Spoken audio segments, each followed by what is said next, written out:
Killer, what's good, man? How you doing, man? You all right? Yeah, man. Today I almost cried thinking about you, man. Cam started crying, man. For real, how you doing these days, man? I see you every day. This morning, I literally see you every day. So just this morning, Cam going up against me is like Fredo going up against Michael Corleone. Right now, unless Jay feels like being nostalgic or whatever, you're gonna see those hats that you wear. It ain't. We could go Roc-A-Fella every 5, 6, 7, 8 years, but this is what we pumping. It's what it is right now. Exactly. So it's never not a problem to feel nostalgic and reminisce. But if you do too much of that reminiscing and just base everything you doing off of what the past was, you just gonna sound like a nigga with a bunch of stories and you old and bitter and so on and so forth. The thing about the nigga Jay, in my opinion, is he's been so great at being not just irrelevant, seen but mysterious. You know what I'm saying? He don't got to come talk about nothing. You figure it out. You want to talk? All right, whatever. I don't care. Go look at the next announcement I make. He's cameo. Yo, just this morning you gonna cry for me? Yeah, man. Right, man. Yeah. I hear you, man. You never told me about you and Big L and Dame being in the car. I was on my way to the hill, me, him, and Big L. And I made a left on Amsterdam into a checkpoint, and I didn't have a license. But at that time, they didn't really always lock you up, but they sometimes did. So I was like, yo, I think I can get out of this, but I'm just letting y'all know I got 3 bricks in the car, but I'll wear it. The Harlem legends just shook the internet again. This time, Mace and Camron straight up embarrassed Dame Dash, and they didn't even have to raise their voices to do it. After Dame tried taking credit for their success, they clapped back with humor so sharp it sliced through every ounce of ego he brought to the table. It was wild to watch, and the culture is still talking about it. Dame Dash really can't seem to keep Maze and Cam out of his mouth. Every time things cool down, he finds a way to stir that Harlem pot again. After years of low-key tension, the drama just got reignited, and it's louder than ever. Dame recently jumped on a small podcast, talking that old-school Roc-A-Fella talk, but somehow he managed to make it about himself again. He started out chill, reminiscing about ownership and business moves, but halfway through, his tone flipped. Suddenly, he was claiming that Mace and Cam's hit show, It Is What It Is, came from his mentality, and that their boss energy was inspired by watching him hustle. The internet didn't buy it for a second. Fans were instantly calling him out, saying Dame's out here living off stories from the early 2000s like it's still Roc-A-Fella season. Let's be real, Dame had nothing to do with that show. Mace and Cam built It Is What It Is from scratch. No label, no investors, just Harlem flavor and that untouchable chemistry. Yeah, yo, I seen that. I didn't know me, Big L, and Jay was in the car together. Cam started crying, man. And he told us right then and there that he would put himself in PC. Dude, I'm putting myself in PC. Me and Big L like, what? I didn't even know me, Big L, and Dame have ever been in the car together. Oh, man. I was going to save that for my show because I didn't want to get into this. I really didn't want to get into it. I was going to mind my business, but I saw Mo with the popcorn. I said, he's taking my part, hey, boss. I've never get Mo got the I'm not going to talk with Flea. So we went to the side and was like, you know, afterwards we were laughing, but I was like, I will never hustle with him. He's a ball player and he does music. So I never really, he's a civilian. But you can't be saying you're the best that ever did it in Harlem and you never sold drugs. And if you had to go to Ohio after you was a rapper, that's not the best that ever did it. How dare you say some shit like that? So when that interview started making rounds on social media, people lit it up. Comments were flying like, Dame gotta stop rewriting history. And he wasn't in the studio, he wasn't in the planning, stop it. But the best part? Mace and Cam didn't even need to post a rant. They handled it live on their own show in front of millions. The very next episode, they turned the whole thing into comedy gold. Mace looked dead into the camera and said, yo, stop letting people rewrite history, man. Ain't nobody teach us how to talk. We was born with game. That line hit like a mic drop. Then Cam followed up, cool as ever, smirking like he'd been waiting for that setup. He said, Dame out here talking like he invented hustle.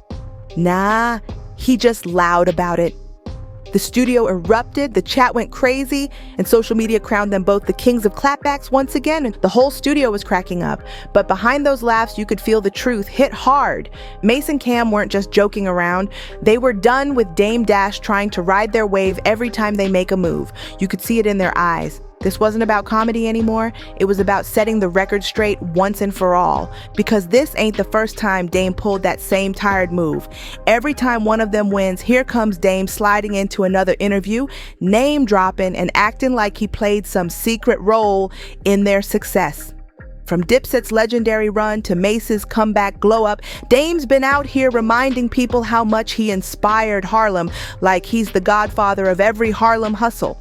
I'm gonna say for totally, but I didn't know that it was such a liar. Like, you know how your man is your man, so you probably don't be annoyed. Like that's your man. You be like, nah, you just hate us. I didn't know this a lie like that, man. Yeah. First of all, let me tell you something. And last I'm saying to talk Flea, but Mase no. Yeah. Yo, listen, bro. Big L is not your man. This whole shit don't even make no sense. First of all, I'll say this real quick because we gotta move on. Me, you, and Big L going to get drugs or riding around Harlem don't even sound right. Big L didn't with you. I tried to plug you into Big L when you wanted to sign him when he started his own label with Flamboyant.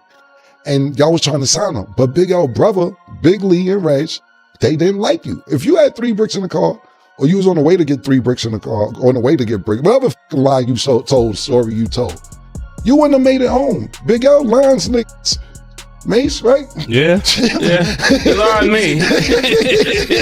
But truth be told, Harlem outgrew him a long time ago, and that's exactly what made this roast so perfect. It wasn't just jokes, it was poetic closure. When Mace and Cam started firing off those lines, it was like they were freeing themselves from the shadow Dame's been trying to cast for years. The message was clear as day. You not our boss, you just a memory? That one stung. And you know Dame felt it wherever he was watching from. After that episode dropped, the internet went absolutely insane. Clips flooded every feed, fans reposting and commenting like crazy, calling it the funniest Harlem clapback ever. So, Big you got a point there. That's right. Yeah, you quick on your feet. Big L lines like barbers, my nigga. You wouldn't have made it home, my nigga. Stop that, yo. It's really you going out bad, bro. Stop lying, my nigga. Me, you, and Big L have never been nowhere to get no work or had no work or stopped in a checkpoint or nothing, my nigga. You going out bad, but I'll just sit on talk with Flea Murder. But yeah, man, you might need to say a prayer for me. Yeah. But more than that, people were praising the way Mace and Cam handled it. No shouting, no chaos, just calm dominance.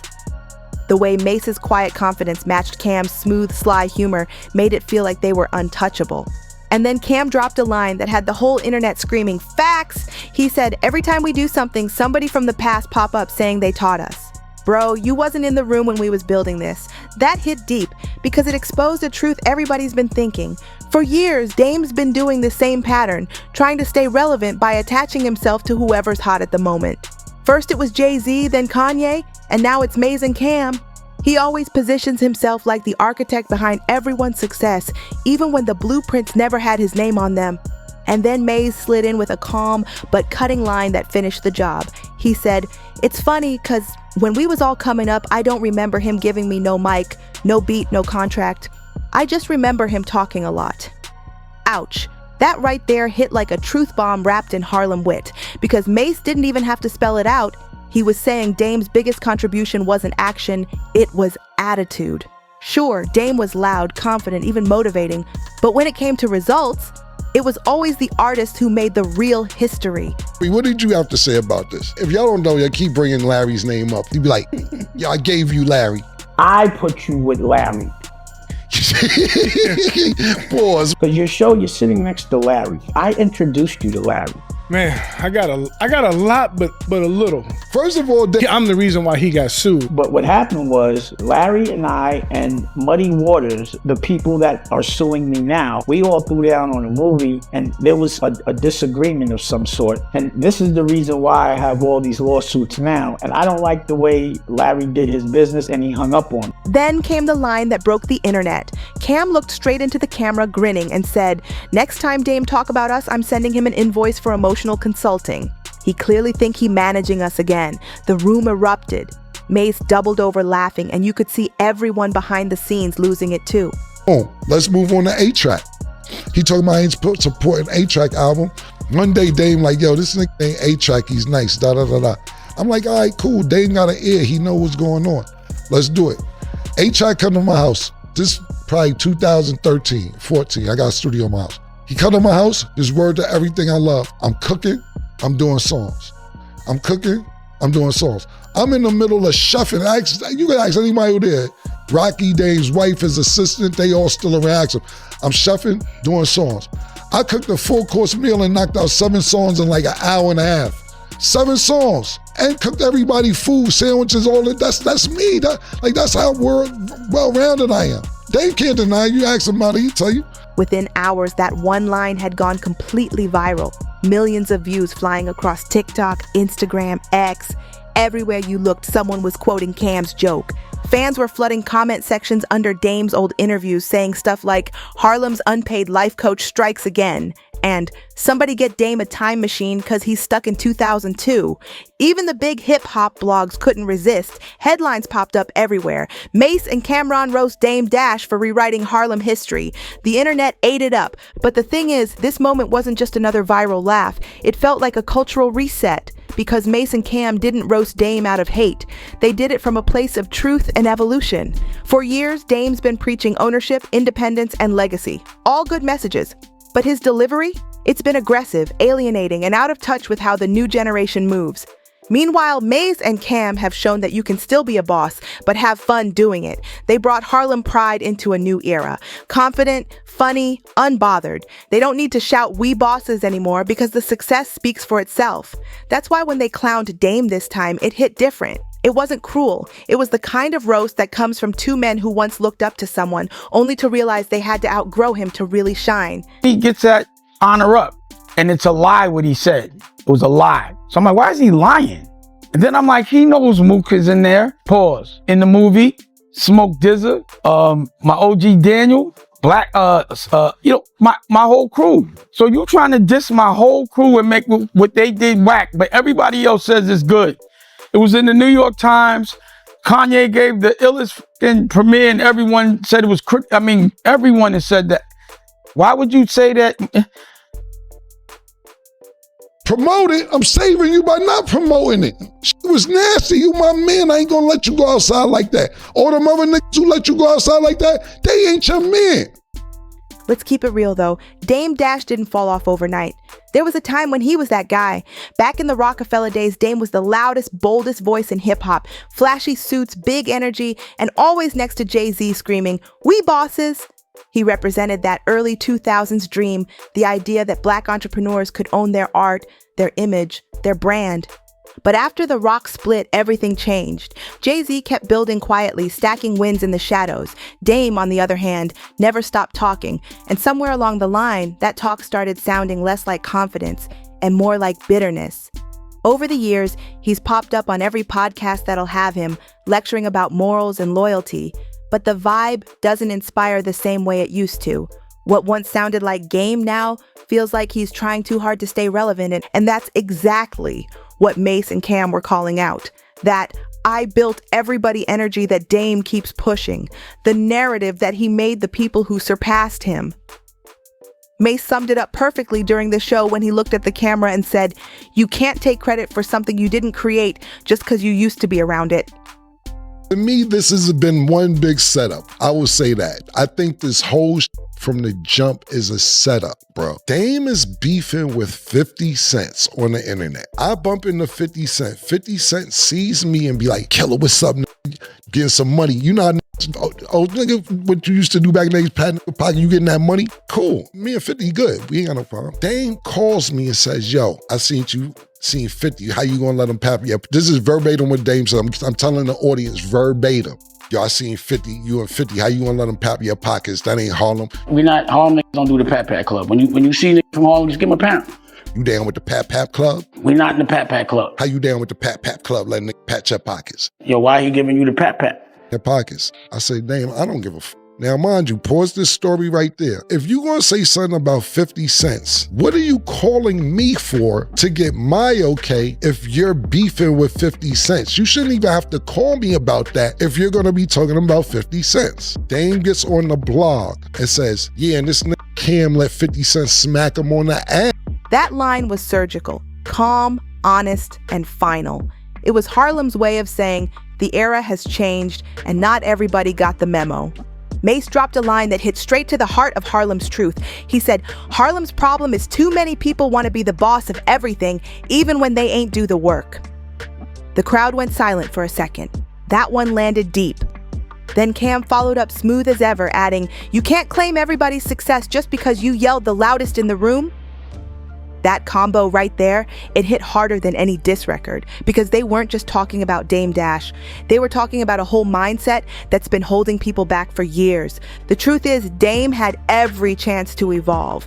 He could have easily joined forces with Mace and Cam, supported the movement, and gotten his flowers for being one of the pioneers who helped put Harlem on the map. But instead, he keeps acting like the game owes him something. Every time they win, he tries to sneak his name into the celebration, like he's part of the legacy they built without him. But the truth, the game moved on. The audience moved on. Harlem moved way on. Harlem doesn't celebrate old egos anymore. It celebrates growth, creativity, and resilience. And that's exactly why people are saying this roast wasn't just a clapback. It was a shift in energy. 50 patted him on his hips twice. He gave him a pat. So I'm like, yo, why he smacking Cam on his ass like that? Pause, what? And Said it, and I'm like, yo, why would he say that? I called and asked you. I asked you, could I say that? That's not what you asked, could you say, because I wouldn't agree to that. I did not agree to that. But I didn't say anything. I ignored it. I ignored the whole shit. I just didn't pick up the phone for the nigga, because I'm like, so now after that, he does another interview. And you letting 50 smack you on the hips? And y'all chilling? Something must be going on. A Harlem never lets anybody smack him on the hips, on the ass. Not even in ball, be like, yo, stop, chill, don't smack me on my ass. Mace and Cam didn't waste time arguing, cussing, or throwing shade. They turned the whole thing into a masterclass on how to handle hate with style. They laughed through it, dropped gems, and racked up millions of views while doing it. That's how you win, by staying calm, staying funny, and staying focused on your bag. Even longtime Dame Dash supporters started flipping sides after this one.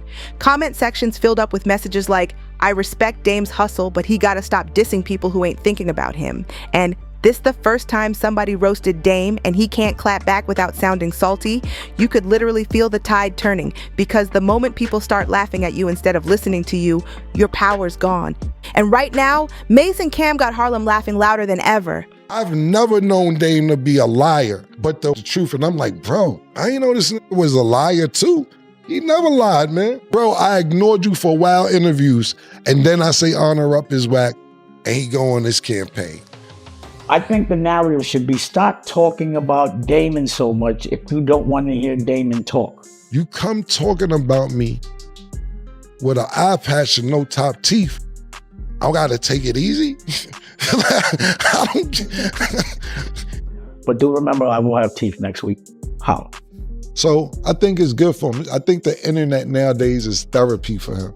And he turned into the chatty patty that he told everybody else not to be. He probably can't afford to go to therapy right now. So this is probably good for him, because he needs. When the smoke cleared, Dame tried to brush it off. He went live talking tough, saying, "They can joke all they want, but I'm still the blueprint." But by that point, the internet had already chosen a side, so when he had, and it wasn't his. The roast clips were everywhere, turned into memes, remix edits, and viral sound bites. Harlem had spoken, and the message was clear. The city's future belongs to the ones still building, not the ones still bragging. Mase closed it perfectly near the end of the episode, saying with that calm confidence, "We not beefing with nobody. We just telling the truth. And the truth don't expire." That line sealed the whole thing in stone. Harlem's new chapter isn't about who shouted the loudest in the past. It's about who's still standing strong right now. That line right there summed everything up perfectly. Mace and Cam weren't trying to destroy Dame Dash. They were simply putting him back in his place, because there's a big difference between being a legend and being a liability. Dame's still respected for what he built, but he's lost that same respect for the way he acts. His attitude turned his legacy into a cautionary tale, one that Harlem's new generation is no longer afraid to laugh at.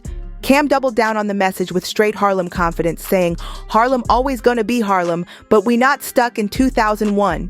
We outside, we moving forward. You either evolve with us or get laughed at from the sidelines, and that's exactly what's happening right now.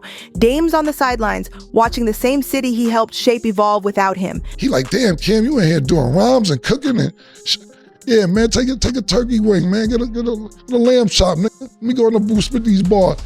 And you dropping fire like that, boom, yeah, cool. I knocked the whole album out.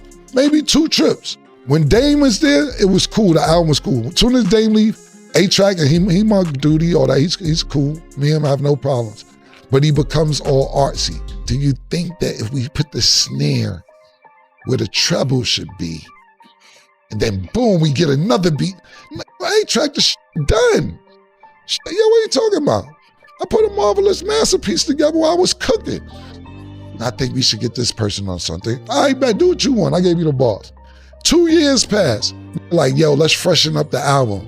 All right, cool, go in the studio again. We go in the studio again in my crib. The fans didn't let him breathe either.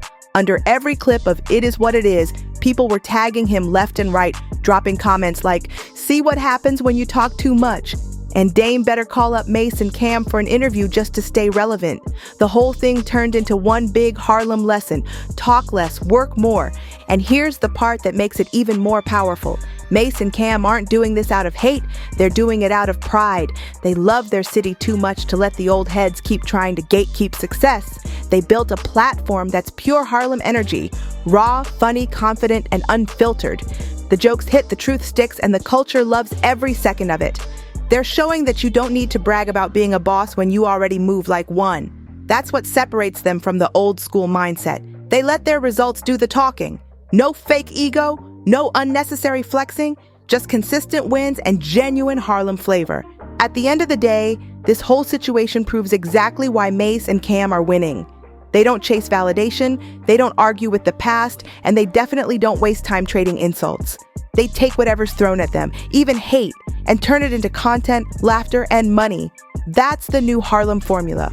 Build, joke, cash out, repeat. So yeah, Dame Dash tried once again to slide himself into their story, but instead of being the hero, he became the punchline. Because in 2025, the real bosses aren't the ones talking about ownership.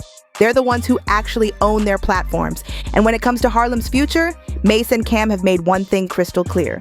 The crown don't sit on nostalgia anymore, it sits on results. Knocked some more out for the, he got some features on there now, all right, cool. I knocked it out again 2 years later. He calls me again, A-Track. Well, I think if I get this other beat, man, do what you want to do. I don't even know you like that. I end up being cool, A-Track. I want to brush him off like I don't know him now. Another 2 years come back. We in Vegas now. Yo, Larry got a studio in Vegas. Let's go there and knock the A-Track out. Again? It's 5 years. All right, bet, fine. Go to the studio, man. F it. It's 5 years done passed. I knock it out again. Some more A-Track called me about 18 months later talking about, you want to do? No, I don't want to do nothing else, man. No. I knocked it out the first 48, but you want to keep doing shit over and over and over. Then when I hear the final, he calls me another 2 years. So now the album is like 9 years old. He calls me and says, yo, I think I got distribution. Man, I don't give a fuck about that album, man. The fuck you talking about we got distribution? Man, don't do whatever with that shit. It's a decade old. I don't give a fuck. Harlem's throne belongs to those who are still putting in work, still connecting with the culture, and still keeping it real every step of the way. So there you have it. Mase and Camron just reminded the entire world who runs Harlem now. Dame tried to rewrite history again, but all he managed to do was write himself into the joke. Every time he tries to attach himself to someone's win, they flip it into content. And this time, Mace and Cam made him go viral for all the wrong reasons. The craziest part about all this? Dame Dash still doesn't seem to realize how deep the shift really is. The game isn't built around gatekeepers anymore. It's built around creators who built their empires from scratch, and that's exactly what makes Mace and Cam such a problem for him. They didn't just outgrow his influence, they outperformed it. They proved that Harlem's new generation doesn't need an old school cosign to dominate culture anymore. After the roast episode went viral, industry folks started weighing in too. Even some insiders who used to work with Dame were quietly agreeing with Mace and Cam. One producer wrote, Dame had vision, no doubt, but he burned too many bridges to cross back. That comment alone got reposted thousands of times because people know it's true. Dame's biggest downfall wasn't lack of talent. It was his ego. He alienated everyone around him while preaching about unity, and now he's seeing that the same energy he put out is circling back. Why did it go left? It didn't go left. Okay, it didn't go left. Why you think it went left? Hold on. What are you talking about? Roc-A-Fella? Roc-A-Fella. I'll go it. The perception of why Roc-A-Fella ended is different. You're aware of this. It's because Jay did what he did. He didn't want to pay $3. He made a move on his friends. It is what it is, bro. I don't want to talk about that. No. All I'm saying is the perception of why Roc-A-Fella ended is not that Dame Dash wanted to move on and do something different. That's not, I believe you, that's not the perception. Who cares? But you're aware of that. And sometimes you got to Machiavelli yourself to be left alone. You ever feel sorry for Dame Dash, man? Whenever you hear about like his financial problems and things like that. Nah, Dame's a hustler. Dame will figure it out. Like Dame, very smart guy, so he'll figure it out. He was definitely playing your album and on Instagram. Yeah, did you see that video? Sweet. Nah, I didn't see it. He was in the barbershop, bobbing his head crazy to it. He said he liked it. He said he felt like he was a part of that. He knows you're telling the truth. I feel like, what people gotta understand, I mean, nothing gonna change the way I feel about Dame. No matter, no time or space, no separation or anything. I got love for Dame and Dash the same way as I did before. Meanwhile, Mace and Cam are expanding faster than anyone expected. Their shows pulling celebrity guests, sports stars, even politicians trying to get a taste of that Harlem energy. What started as a simple talk show turned into a cultural movement, part barbershop, part street debate, part viral comedy hour. And the best part, they did it all without investors, without chasing deals, just Harlem hustle and real chemistry. What stings for Dame the most is that this was supposed to be his lane. He's been talking about independence and ownership for decades, but it's Mace and Cam who actually lived it. They made the blueprint he keeps bragging about following, and they did it their way, with humor, not hostility.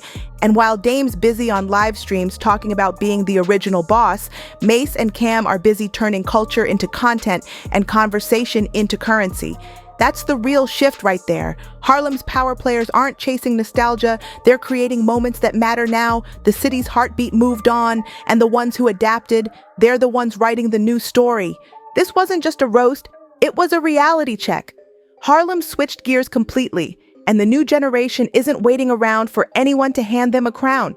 Mace and Cam built something from scratch. No backing, no favors, just straight Harlem grind and charisma. They own their platform, they own their image, and now they own the conversation. That's what real power looks like. Staying relevant, not stuck reminiscing about the past. Dame Dash had his moment, no doubt. He helped shape a golden era. But times change, and this time the new wave runs things different. They're leading with humor instead of hostility, growth instead of grudges, and that's exactly why they're winning. Harlem used to be about who shouted the loudest. Now it's about who shines the smartest. And Mace and Cam are proving every day that laughter can hit harder than lectures. Still, the question remains, did Mace and Cam go too far, or did Dame bring this all on himself? Were they just speaking facts, or did the roast cross the line? Drop your thoughts below. I want to know how you feel about it. Do you think Dame deserves another shot to reinvent himself, or is it finally time for him to bow out gracefully? Either way, one thing's clear. Harlem's throne ain't for the loudest voice anymore. It's for the ones still building, still connecting, still moving forward. Make sure you like, comment, and subscribe if you're rocking with the real. And don't forget to share this video so the whole culture can weigh in. I'll see you on the next one. And while you're here, click that next video on your screen for even more celebrity drama and wild entertainment. You already know, it's about to get even messier.